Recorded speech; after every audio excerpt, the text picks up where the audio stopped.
लक्षात घ्या, आमच्या अभिनेत्री दीपिका पदुकोणजी या तर सेलिब्रिटी म्हणून त्यांनी ती सांगितलंय, त्या सेलिब्रिटी आहे, त्यांचा सन्मान आहे. पण आम्ही फक्त दीपिका पदुकोण नाही, मुंबईच्या प्रत्येक नागरिकांचा आम्ही ऐकतोय.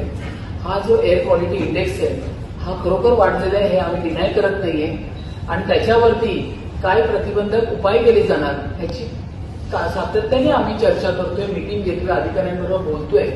2250 बिल्डिंगचे जे कन्स्ट्रक्शन पूर्ण मुंबईत चालू आहे, त्याच्याबरोबर Mumbai metro infrastructure, MMRD region, PWD सगळ्यांचीच कामं चालू आहेत. एकीकडे आपण बोलतोय की मुंबईचा विकास झाला पाहिजे, मुंबई डेव्हलप झाली पाहिजे.